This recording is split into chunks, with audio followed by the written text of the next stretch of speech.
ইন্নাল্লাযীনা আমানু, এক নাম্বার হলো যারা ঈমান আনবে, ঈমান আনয়ন করবে।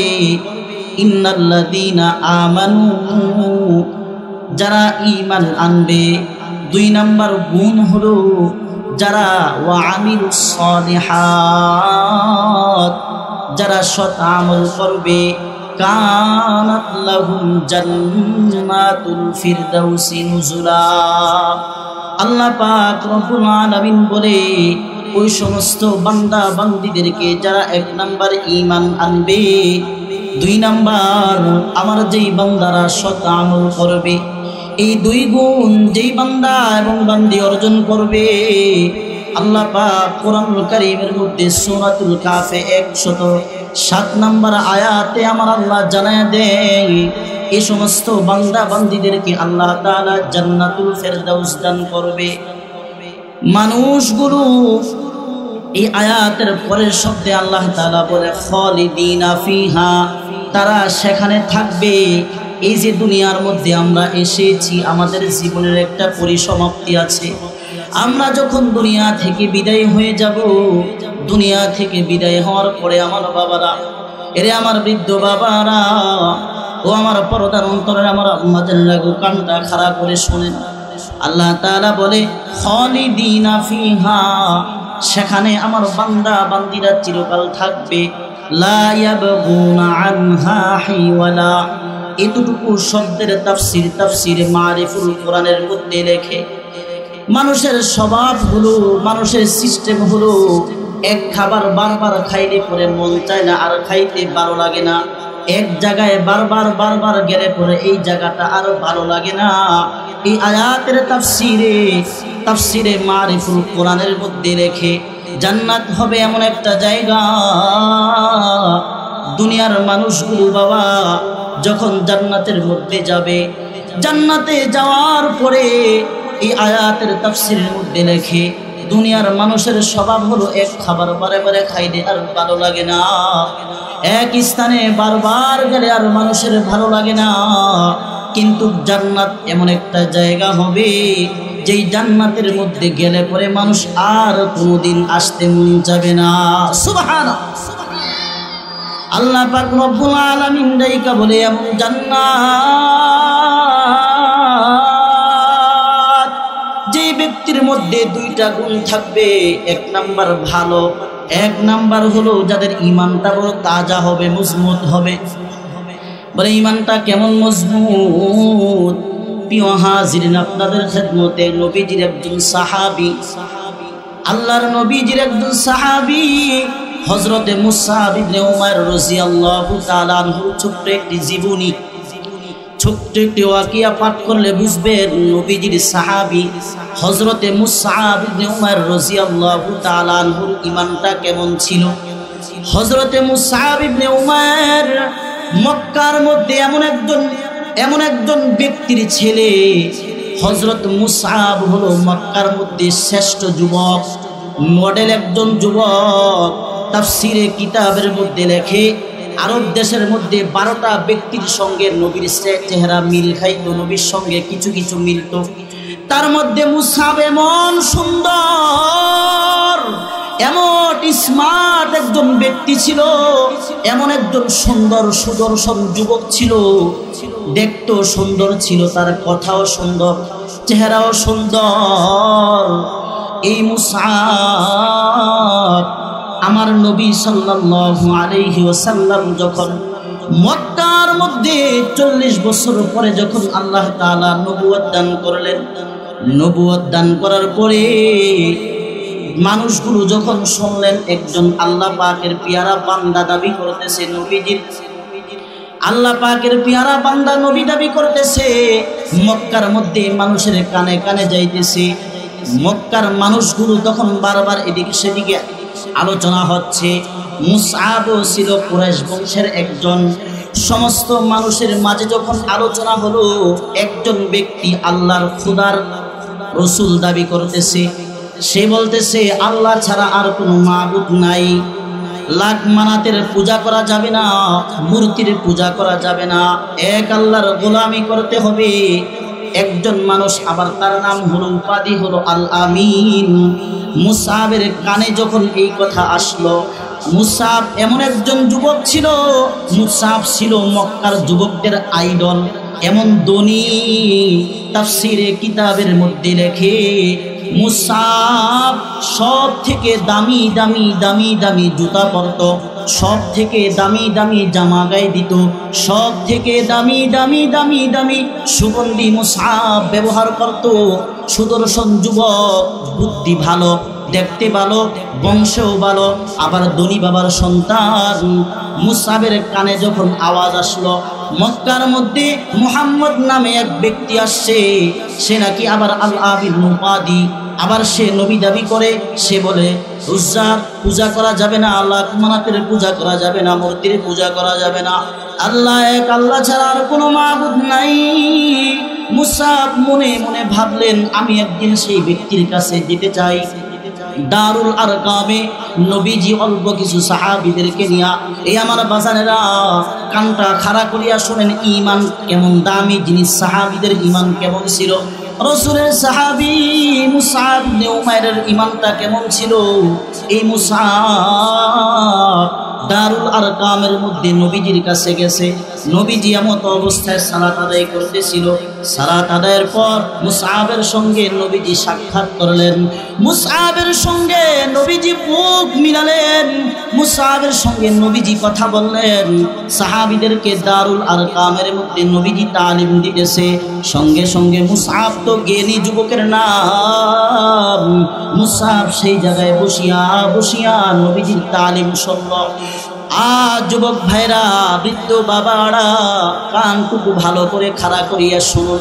আরে মুসআব যখন নবীজির কাছ থেকে কোরআনের বাণীগুলো শুনতেছিল, নবীজির জবান থেকে মুসআব যখন কোরআনের কথাগুলো শুনতেছিল, পিয়ারা হাবিবের কাছ থেকে যখন জান্নাত জাহান্নাম আখিরাতের কথা, আল্লাহর কথা যখন শুনতেছিল, মুসআব শোনার পর মুসআবের দিলটা নরম হয়ে গেল, মুসআবের দিলটা নরম হয়ে গেল।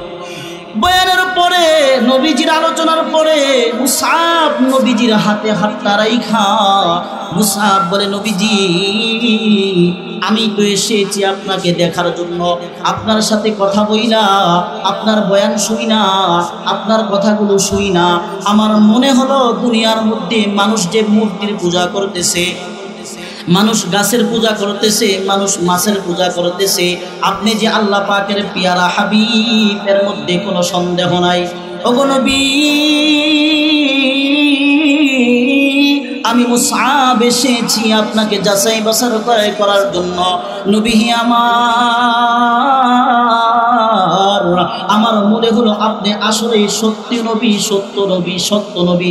নবী গো, আপনি আপনার হাতটা দেন, আমি মুসআব, হয়তো আল্লাহ আমাকে হেদায়েত দান করবে। মুসআব রাদিয়াল্লাহু তাআলা আনহু নবীজির হাতটা লাগায়া কালিমা পড়ে মুসলমান হয়ে গেল। বলেন না জোরে একটু সুবহানাল্লাহ। এরে আমার বাজানেরা, মুসআব ছিল কিন্তু কুরাইশ বংশের একজন যুবক। মক্কার মধ্যে সব থেকে মুসআব ছিল এমন যুবক, আইডল মনে করত। মার্কেটে সব থেকে দামি যেই কাপড়টা মক্কার বাজারে ছিল, মুসআব সেটা গায়ে দিত।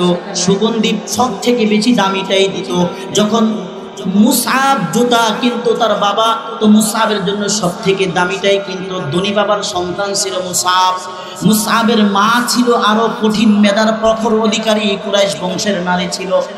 মুসআব যখন মুসলমান হলেন, মুসলমান হওয়ার পরে মুসআব সংবাদটা মক্কার মধ্যে ছড়ায় নাই, ফাঁকে ফাঁকে ফাঁকে ফাঁকে নবীজির দরবারে আসা যাওয়া করে, আসা যাওয়া করে, আসা যাওয়া করে। এখনো মুসআবের কথাটা, মুসআব যে মুসলমান হয়েছে কারো কাছে বলে নাই। মুসআব রাদিয়াল্লাহু তাআলা আনহু মুসলমান হওয়ার পর একদিন, দুই দিন, তিন দিন, কিছুদিন পর দেখতেছে, আরে মুসআব তো মুহাম্মদের দরবারে আসা যাওয়া করে, মুহাম্মদের সঙ্গে মুসআব নামাজ পড়ে, মুহাম্মদের সঙ্গে মুসআব নামাজ আদায় করে, মুসআব মুহাম্মদের সঙ্গে মুহাম্মদের আল্লাহর কথা শুনে। মুসআব তো এবার পূজা করে না, মূর্তির পূজা করে না। এইবার মক্কার মধ্যে বহু লোক যাইয়া মুসআবের মাকে বলতেছে, এ মুসআব ইবনে উমাইরের মা, আমরা আমরা দেখেছি আপনার সন্তান মুসআব মুহাম্মাদের দরবারে যায়, মুহাম্মাদের দরবারে শুধু যায় না আমরা দেখেছি আপনার সন্তান মুসআব ইবনে উমার মুহাম্মাদের কাছে যাইয়া আপনার সন্তান মুহাম্মাদের ধর্ম পালন করতেছে, আপনার তো নাক কান কাটবে। মুসআবের মা বলতেছে আমার সন্তান আজকে ঘরের মধ্যে আসো। এবার তার বংশের মধ্যে, তার ঘরের মধ্যে মানুষ জমায়েত হয়ে গেছে। মক্কার মধ্যে কুরাইশ বংশের ছেলে মুসআব, মানুষ যখন জমায়েত হয়ে গেছে এমন সময় মুসআব দারুল আরকাম থেকে, রাসূলের কাছ থেকে, নবীজির কাছ থেকে ঘরের মধ্যে আসলেন। দেখতে সে হট্টগোল দেখা যায়, মানুষ জড়ো হয়ে গেছে। আর মুসআব তো এমন একজন ছেলে ছিল, তার কথাটা তাফসীরে কিতাবের মধ্যে লেখে যে মুসআব জ্ঞানী গুণী ছিল, শুধু সুন্দর নয় বটে, তার মাথার মধ্যে ছিল তৃপ্তি, নলেজ, প্রখর মেধা, তৃপ্তি মেধার অধিকারী। মুসআব রাগান্বিত না হইয়া লোকদের সঙ্গে নবীজির কাছ থেকে যেই বাণীগুলো শিখলো, কোরআন শিখলো, আখিরাতের কথা শিখলো, যখন জমা হয়ে গেছে মানুষ, মুসআবের মা মুসআবকে জিজ্ঞাসা করে, হেরে আমার সন্তান মুসআব ইবনে উমাইর, মক্কার মানুষগুলো বলতেছে তুমি নাকি মুহাম্মাদের কাছে যাও, শুধু যাও না বরং তুমি নাকি মুহাম্মাদের কাছে যাইয়া মুহাম্মাদের ধর্ম নাকি তুমি গ্রহণ করেছ। এবার আল্লাহর নবীজির সাহাবী হযরতে মুসআব ইবনে উমাইর রাদিয়াল্লাহু তাআলা আনহু বলতেছে মা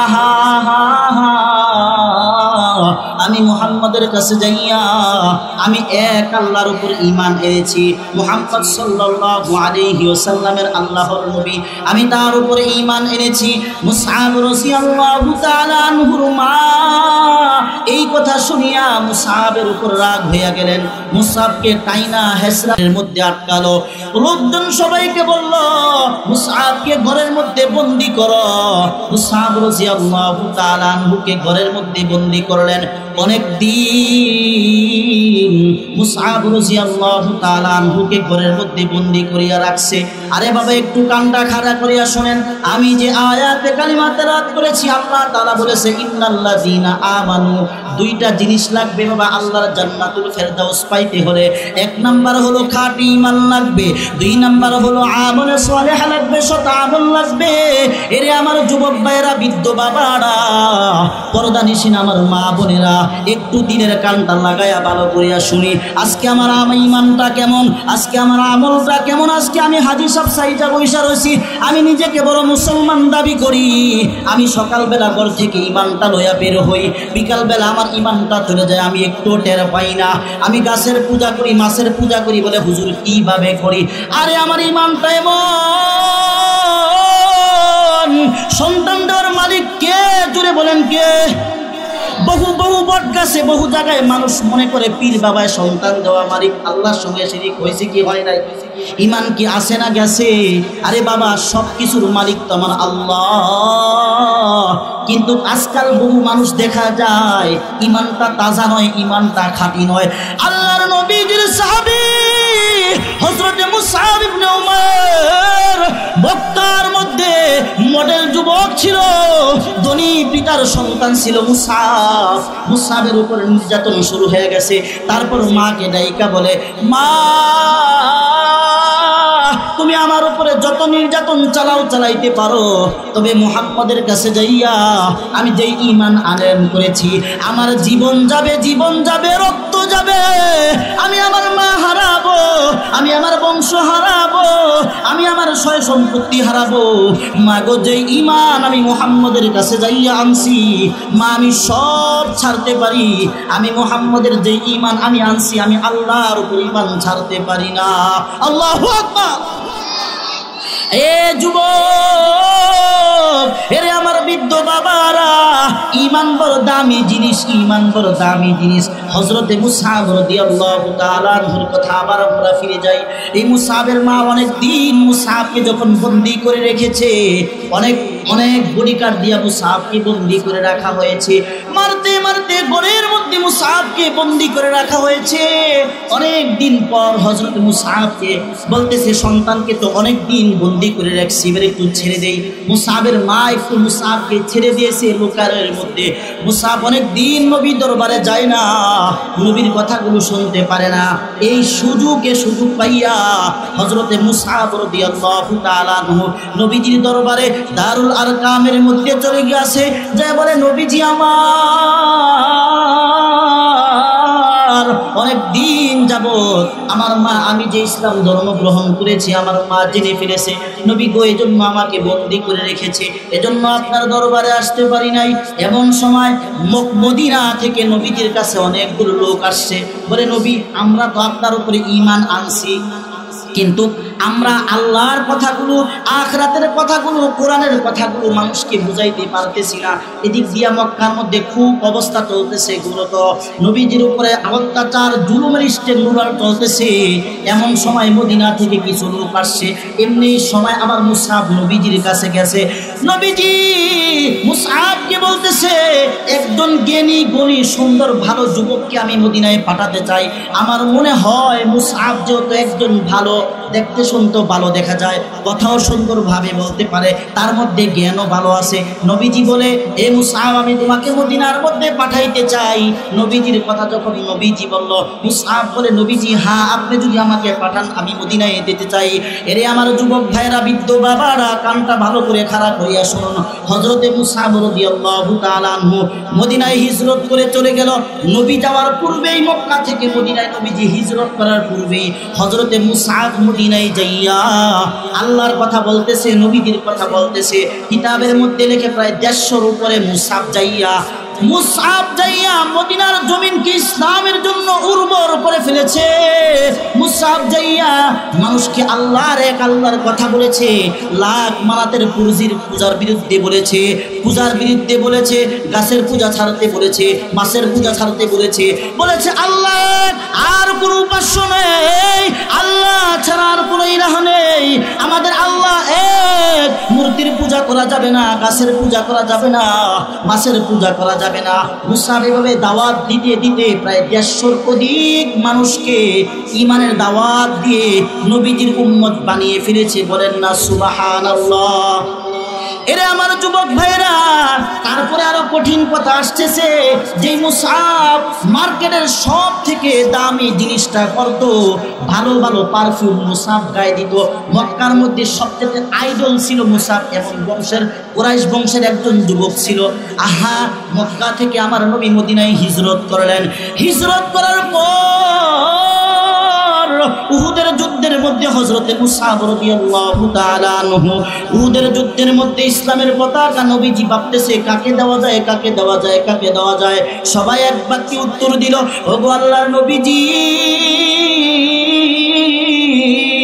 আপনার মক্কার সাহাবী হযরতে মুসআব ইবনে উমাইরকে ইসলামের পতাকাটা যুদ্ধের মধ্যে, উহুদের যুদ্ধে দেওয়া যায়। নবীজি সবার কথার উপরে চিন্তা করে নবীজিও ভাবলেন মুসআবের মধ্যে সেই স্পৃহা আছে। মুসআবকে নবীজি অনেক মায়া করতেন, পছন্দ করতেন। উহুদের যুদ্ধের মধ্যে ইসলামের পতাকাটা, কালিমার পতাকাটা, মুসলমানদের প্রতীকটা হযরতে মুসআব রাদিয়াল্লাহু তাআলা আনহুর হাতের মধ্যে দিলেন। উহুদের যুদ্ধ চলতেছে, চারদিক দিয়ে উহুদের যুদ্ধ চলতেছে। এমন সময় একজন কাফের মুশরিক বলতেছে, মুহাম্মদ নাই। হযরতে মুসআব ইবনে উমাইর রাদিয়াল্লাহু তাআলা আনহু পাগল করা হয়ে গেছে। আরে কি বলে আমার নবী নাকি নাই? এভাবে পেরেশান হইয়া দেখতেছে আমার নবীজিকে চারদিক দিয়ে কাফের মুশরিকরা নবীজিকে ঘিরে ফেলছে। এমন সময় মুসআব রাদিয়াল্লাহু তাআলা আনহু ডান হাতের মধ্যে ইসলামের পতাকাটা লইয়া, কালিমার পতাকাটা লইয়া উহুদের যুদ্ধের মধ্যে নবীর কাছে যাইয়া এক হাতে পতাকা নিয়া, আরেক হাতে তরবারি নিয়া, দুই পায়ের মধ্যে ঘোড়ার মধ্যে ভালো করে চাপ দিয়া উহুদের প্রান্তের মধ্যে মুসআব কচু কাটা করতেছে, কাফেরদেরকে যুদ্ধ করতেছে। এই সময় একজন মুশরিক আয়েশা হযরতে মুসআব রাদিয়াল্লাহু তাআলা আনহুর ডান হাতের মধ্যে তরবারি দিয়া সজোরে আঘাত করলেন। আঘাত করার সঙ্গে সঙ্গে মুসআব রাদিয়াল্লাহু তাআলা আনহুর ডান বাহুটা কেটে ফেললেন, ডান হাতটা কেটে ফেললেন। মুসআব রাদিয়াল্লাহু তাআলা আনহুর ডান হাত থেকে ইসলামের পতাকাটা পড়ে গেছে। হযরতে মুসআব রাদিয়াল্লাহু তাআলা আনহু বাম হাত দিয়ে ইসলামের পতাকাটা উপরে করে রাখছে, উপর করে রাখছে। আবারও মুসআব রাদিয়াল্লাহু তাআলা আনহু সামনে অগ্রসর হচ্ছে, যুদ্ধ করতেছে। এমন সময় আরেকজন মুশরিক আয়েশা, আরেকজন কাফের আয়েশা হযরতে মুসআবের বাম দিকের বাহুটাও কেটে ফেলল। হযরতে মুসআব রাদিয়াল্লাহু তাআলা যুদ্ধের মধ্যে শহীদ হয়ে গেল। যুদ্ধের পরে প্যারা নবী সাল্লাল্লাহু আলাইহি ওয়াসাল্লাম শহীদদেরকে খুঁজতেছেন। খুঁজতে খুঁজতে দেখা যায় জিহাদের এক প্রান্তের মধ্যে হযরতে মুসআব রাদিয়াল্লাহু তাআলার লাশটা। এই যুদ্ধের মধ্যে রাসূলের সাহাবী রাসূলের চাচা হযরতে হামজা রাদিয়াল্লাহু তাআলা শহীদ হয়ে গেছে। ওই যুদ্ধের মধ্যে নবীজি আয়েশা দেখতেছে কোন কোন সাহাবী এই যুদ্ধের মধ্যে শহীদ হয়ে গেছে। দেখে মুসআব শহীদ হয়ে গেছে। মুসআবের লাশটা নবীজি দেখা চোখের পানিগুলো ফালায়া কান্নাকাটি করে নবীজি ডাইকা বলে, এই মুসআব এমন একজন আমার সাহাবী, মক্কার কুরাইশ বংশের লোক হযরতে মুসআব। নবীজি বলে, এই মুসআব যুবকটা মক্কার কুরাইশ বংশের। এই মুসআবের বাবা ছিল ধনী ব্যক্তি। আমার কালিমা পড়ার কারণে বাবার সম্পদ থেকে বিতাড়িত হয়েছে, সমস্ত কষ্ট করেছে। আহা, আজকে মুসআবের এই অবস্থা একমাত্র ইসলামের জন্য কেমন ঈমানটা ছিল। আরে বাবা, আমি তো ঈমানের কথা বলতেছিলাম। এই যুদ্ধের মধ্যে হযরতে মুসআব শহীদ হয়ে গেলেন। শহীদ হওয়ার পরে তার গায়ের মধ্যে এমন একটা কাপড় ছিল। নবীজি বলে, হেরে আমার সাহাবীরা, মুসআবের লাশটা একটু ডেকে দাও। সাহাবীরা বলে, নবীজি মুসআবের গায়ের মধ্যে এত ছোট একটা কাপড়, এত ছোট একটা পর্দা দেখা যায়। মুসআবের মুখ ডাকলে পা গুলো খালি থাকে, মুসআবের পা ডাকলে মুখ খালি থাকে। আরে যুবক, এ বিন্দু বাবা, সাহাবী মুসআব মক্কার মধ্যে সব থেকে ধনী ব্যক্তি, ধনী বাবার ছেলে হযরতে মুসআব যুবকদের আইডল। একমাত্র ঈমানটা গ্রহণ করার কারণে মুসআব যুদ্ধের ময়দানে শহীদ হয়ে গেল। নবীজির সাহাবী বলতেছে, নবীজি মুসআবের গায়ের মধ্যে এত ছোট একটা কাপড়, মুসআবের যদি মাথাটা কি পা গুলো খালি হয়ে যায়, পা ডাকলে মাথাটা খালি হয়ে যায়। এই আমার যুবক ভাইরা, এই ঘটনাটা বলার উদ্দেশ্য হলো সাহাবীদের কেমন ঈমান ছিল, তাদের ঈমানটা বড় কত মজবুত ছিল, কত পাকা ছিল, ঠিক কিনা? এমন ধনী বাবার সন্তান হওয়ার পরে মুসআব, নবীজি মুসআবের দিকে তাকাইয়া দুটো চোখের পানি সারিয়া কান্নাকাটি করে, আরে এই যুবক একমাত্র ইসলামের জন্য, আল্লাহর জন্য সবকিছু কুরবান করেছে। আজকে আমাদের ঈমানটা কেমন? আজকে একটু ভালো করে চিন্তা ফিকির করি। আমি তো নিজেকে মুসলমান দাবি করি, আমার ঈমানটা কেমন? আরেকটা বাবা, আরেকটা ঈমানের কথা বলি। আরে একজন মানুষের ঈমানটা যদি মজবুত না হয়, ঈমানটা যদি বাবা খাঁটি না হয়, আল্লাহর জান্নাতে যাওয়া যাবে না। আমি সূরাতুল কাহফের 107 নম্বর আয়াত আমি তেলাওয়াত করেছি। আল্লাহ বলে, জান্নাতে যেতে হলে দুইটা জিনিস লাগবে। জোরে আওয়াজ করে বলেন, কয়টা? আরো জোরে বলেন, কয়টা? এরে আমার যুবক ভাইরা, বৃদ্ধ বাবারা, পর্দানিশীন আমার মা বোনেরা, আল্লাহ বলে 1 নাম্বার হলো ইন্নাল্লাযীনা আমানু। 1 নাম্বার হলো ইন্নাল্লাযীনা আমানু, ঈমানটা বাবা খাঁটি লাগবে। 2 নাম্বার হলো ওয়া আমিলুস সলিহাত, আমলটা বড় সুন্দর হতে হবে। আর ঈমানটা বড় খাঁটি হতে হবে। জীবন দেওয়া যাবে, সম্পদ দেওয়া যাবে, রক্ত দেওয়া যাবে, তারপরও মুসলমান ঈমান দিতে পারে না, ঠিক কিনা? জীবন যাবে, সম্পদ যাবে, তারপরও মুসলমান ঈমান যাবে না। আরে বাবা, একটা ঘটনা বলি।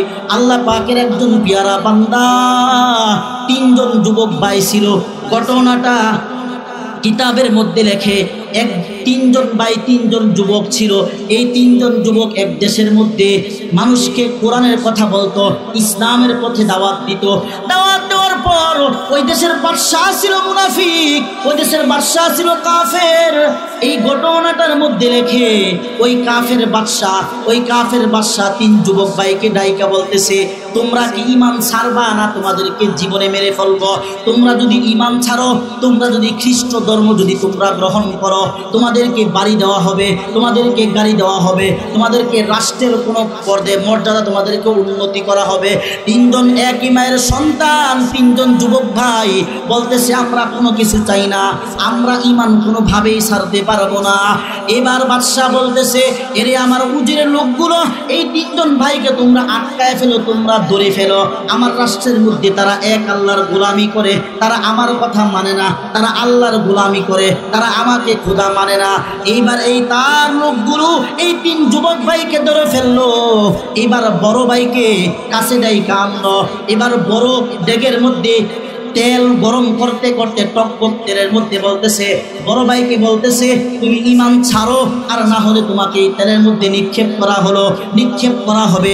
বড় ভাই বলতেছে না না না, ঈমান ছাড়বো না, আপনি যা করার তাই করেন। বড় ভাইকে চোখের সামনে টকবকে তেলের মধ্যে বড় ভাইকে ফালাই দিল। নিমিষের মধ্যে ফ্রাই হয়ে গেল, একদম শেষ হয়ে গেল। মেজো ভাইকে বলতেছে তুমি কি ঈমান ছাড়বা না, এই ডেগের মধ্যে তোমাকে ফালানো হবে। মেজো ভাই ডেগের পাশে দাঁড়ায় দাঁড়ায় হাসতেছে। বাদশা উজিরকে ডাইকা বলে তারা করে কি? এবার উজির ডাইকা বলে তারা সব করতে রাজি, তাদের ঈমান ছাড়তে রাজি না, আপনি তাদেরকে ডেকে ফেলাই দিবেন, তাদের কল্লা দেহ থেকে আলাদা করে ফেলবেন, তারপরে ঈমান তারা ছাড়বে না। তারপরে মেজো ভাইকে ডেকের মধ্যে ফালাইলো। এইবার ছোট ভাইকে বলতেছে তুমি কি ঈমান ছাড়বা? তারপরে উজির ডাইকা বলতেছে এই বাদশাহ তাদেরকে তো মেরে ফেললে হবে না, আমাকে কিছুদিন সময় দেন। বলে কিভাবে? বলে গুনাহ করার মাধ্যমে তার ঈমানটা নরম, তার ঈমানটা বাদ হবে, ঈমান মজবুতি থাকবে না। গুনাহ করলে ঈমান মজবুত থাকে না।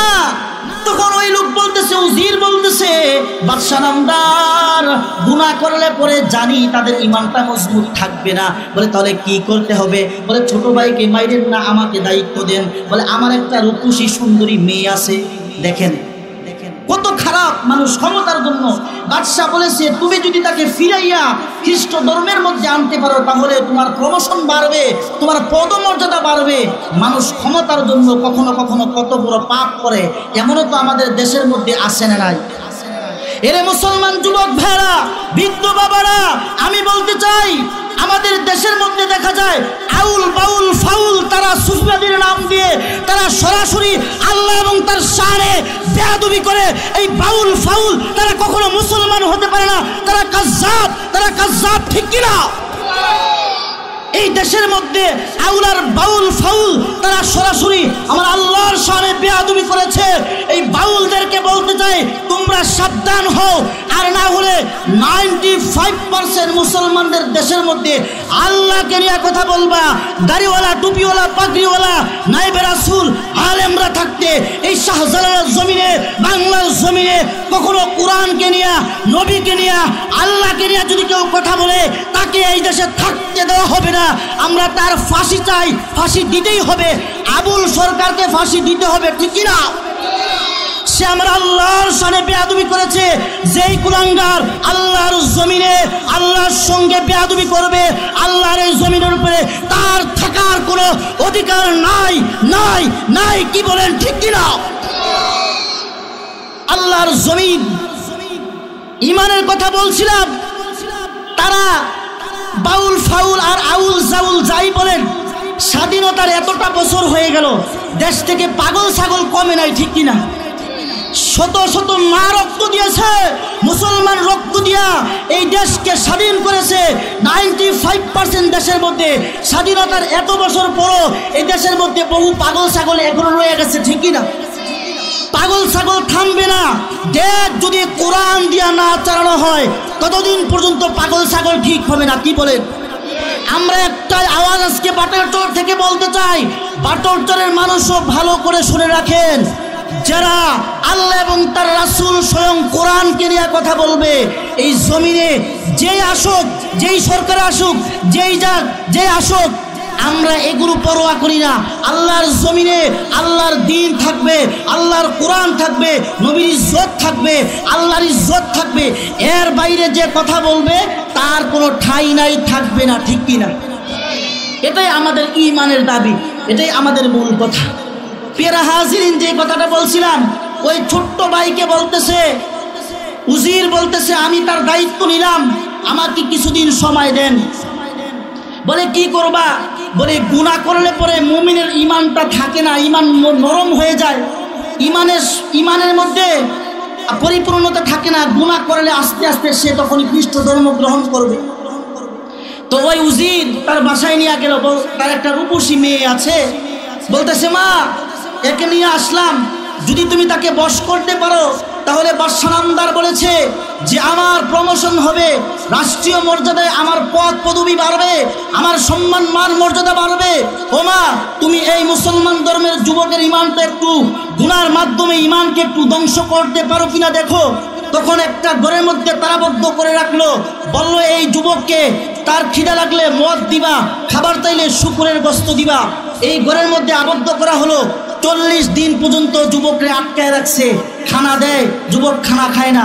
সারা রাত যুবক নামাজে দাঁড়ায়, আল্লাহকে ডাকে, সালাম ফিরাইয়া আসমানের দিকে হাতরা যুবক বাড়ায়, হাতরা বাড়াইয়া মুনাজাত শেষ করে দেখে যুবকের সামনে মৌসুমি অমৌসুমি বিভিন্ন ফল যুবকের চোখের সামনে চলে আসে। বলেন না সুবহানাল্লাহ। সব কিছুর মালিক কে? একদিন, 2 দিন, 3 দিন, 40 দিন শেষ হওয়ার পর যখন বাবা বলতেছে মা গো কি খবর? বলে বাবা আপনি দিছেন আমাকে তার ঈমানটা নষ্ট করার জন্য, তার ঈমান আমি কি নষ্ট করব? বলে বাবা এই কাজগুলারই, তার ঈমান তো নষ্ট করি নাই, বরং আমিও তার হাতে হাত রেখে ঈমান আনছি। বলেন না সুবহানাল্লাহ। বলে মা গো তুমি যেই ঘটনা শোনাইলা, নিশ্চিত আল্লাহ মানে একজন আছে, ইসলাম ধর্মটা সত্য ধর্ম। মাগো আমিও তোমার হাতে, ওই যুবকের হাতে হাত রাখলাম, হাত রাইখা আমিও মুসলমান হইলাম। তবে রাষ্ট্রের মধ্যে আরো বিভিন্ন জায়গা আছে, এই দেশের মধ্যে থাকা যাবে না, আমাদেরকে হিজরত কইরা অন্য রাষ্ট্রে যেতে হবে। এই ঘটনাটা বাবা জালালউদ্দিন সুয়ুতি তার কিতাবের মধ্যে লিখেছে। এই রাষ্ট্রের মধ্যে এই 2জন যুবক, 2জন লোক আর 1জন মেয়ে বলতেছে আমরা এই জমিনের মধ্যে থাকা যাবে না। যদি বাদশাহ জানে যে আমরাও ঈমান এনে ফেলেছি, আমাদের 3 জনকে জানে মেরে ফেলবে, তারা এই দেশ থেকে হিজরত ফেরা চলে গেছে। এই ঘটনাটা বলার মূল উদ্দেশ্য হলো তাদের ঈমানটা কতটুকু মজবুত ছিল, তাদের ঈমানটা কতটুকু তাজা ছিল। তারা একমাত্র কেবলমাত্র শুধুমাত্র আল্লাহর উপর ভরসা করত, আল্লাহকেই মানত। আল্লাহ ছাড়া জমিনের মধ্যে কারো ভয়ও করতো না, কারো গোলামিও করতো না, কারো দাসত্ব করতো না। কথা বলেন ঠিক কিনা? এজন্য পেয়ারা হাজিরিন, মুসলমান ইমানদার বান্দা যখন গুনাহ করবে, যত গুনাহ করবে, গুনাহ করলে পরে মুসলমানের ঈমানটা কি হয়ে যাবে? ঈমান দুর্বল হয়ে যাবে, দুর্বল হয়ে যাবে। হালাল হারাম বাইসে যখন চলবেন না, খিচ্ছা যা পাবেন তাই খাবেন, যা পাবেন তাই খাবেন, 1 দিন 2 দিন 3 দিন আপনার করবের মধ্যে জং পড়ে যাবে, ঈমানটা দুর্বল হয়ে যাবে। এজন্য মুসলমান বেঁচে বেঁচে বেঁচে বেঁচে চলাফেরা করবে, ঈমান তাজা থাকবে। জমিনের মধ্যে মুসলমান আর কোনো গুনার কাজ করবে না। মুসলমান দুনিয়ার মধ্যে থাকবে তো মরবে ঈমান তাজা থাকলে, আমলটা ভালো থাকলে। আল্লাহ বলে খালিদিনা ফিহা লা ইয়াবগুনা আনহা হিওয়ালা, যে মুসলমান আল্লাহর জান্নাতে যাবে ঈমানটা তাজা রেখে আর সৎ আমল করবে তো মরবে, সঙ্গে সঙ্গে আল্লাহ তাআলা মুমিনকে জান্নাতুল ফেরদাউস দান করবে। বলেন না সুবহানাল্লাহ। আমরা সকলেই জান্নাতুল ফেরদাউস যেতে চাই। দুটো হাত উঠাই আল্লাহু আকবার, নারে তাকবীর, নারে তাকবীর। আল কোরআনের আলো, আল হাদিসের আলো, কোরআন হাদিস যেখানে, আলেম উলামা যেখানে, আলেম উলামা যেখানে নাই আমরা নাই সেখানে, ঠিক কিনা?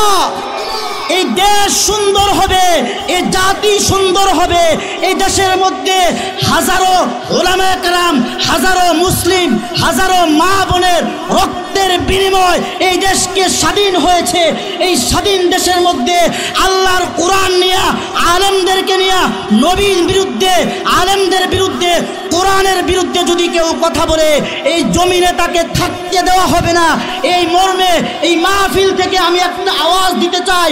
আবুল আর বাউল আর ফাউল আবুল সরকার আল্লাহকে নিয়ে কথা বলেছে, অনতি বিলম্বে এই জমিনের মধ্যে আবুল সরকারের ফাঁসি চাই, ফাঁসি চাই, ঠিক কিনা? আরেকটা দাবি হলো আমার নবী শেষ নবী, আমার নবী শ্রেষ্ঠ নবী, আমার নবীর পরে আর কোনো নবী নাই। কাদিয়ানীরা তারা নিজেদেরকে নবী দাবি করে। আমরা বলতে চাই এই মুসলমানের সংসদ থেকে কাদিয়ানীদেরকে কাফের ঘোষণা করতেই হবে। তারা কাফের, ঠিক কিনা? তারা আমার আপনার নবীকে শেষ নবী মনে করে না, কারণ আমার নবী শেষ নবী, আমার নবী শ্রেষ্ঠ নবী। আল্লাহ বলে মা কানা মুহাম্মাদুন আবা আহাদিম মির রিজালিকুম ওয়ালাকিন রাসূলুল্লাহ ওয়া খাতামান নাবিয়্যিন। মুহাম্মদ সাল্লাল্লাহু আলাইহি ওয়াসাল্লাম কোন পুরুষের পিতা নন, তিনি আমার বন্ধু, তিনি শেষ নবী, শ্রেষ্ঠ নবী। তারপরে আর কোনো নবী আসবে না, আর কোনো নবী নাই। অতএব কেউ যদি নবী দাবি করে সে নবী নয়, সে কাজ্জাব, সে কাফের, ঠিক কিনা? জোরে বলেন। আমাদের একটাই আওয়াজ, নবীর পরে নবী নাই, নবীর পরে নবী নাই। সংসদে আইন চাই। কাদিয়ানীরা কাফের, ঠিক কিনা? নবীর পরে নবী নাই, জোরে বলেন। নবীর পরে নবী নাই, সংসদে আইন চাই। কাদিয়ানীরা কাফের।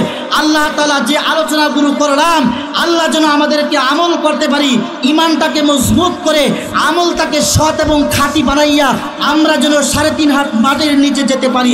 তাহলে আমার জীবন সুন্দর হবে বাবা, আর না হলে দরা খাইয়া যাবেন। এই দুনিয়ার মধ্যে দরা খাইলে পরে জামিন আছে, কবরে যা যদি একবার বাবা দরা খান আর জামিনের কোনো আশা করা যাবে না, ঠিক কিনা? কবর বলে ওই যেখানে কবরস্থান, ওই আমাদের ঘর, ওইখানেতে থাকতে হবে সারাটি জীবন। ও কবর তুই চাস কি, সুদ ঘুষ খাস কি, টাকা পয়সা নেস কি, গাড়িওয়ালা বাড়িওয়ালা চাস কি? কবর ডাইকা বলে সুদ ঘুষ খাই না, গাড়িওয়ালা বাড়িওয়ালা চিনি না, ইমানদার আল্লাহওয়ালা বান্দা পাই না। একটা যদি পাই ইমানদার আল্লাহওয়ালা বান্দাকে আল্লাহর জান্নাতে পাঠাই, সুবহানাল্লাহ। এজন্য কবরে যেতে হবে ঈমান নিয়ে, আমল নিয়ে, ঠিক কিনা? আল্লাহ তাআলা আমাদেরকে তৌফিক দান করুক, সকলে বলেন আমিন। যে কথাগুলো বললাম আমরা যেন আমল করতে পারি, আল্লাহ তাআলা আমাদেরকে সেই তৌফিক দান করুক।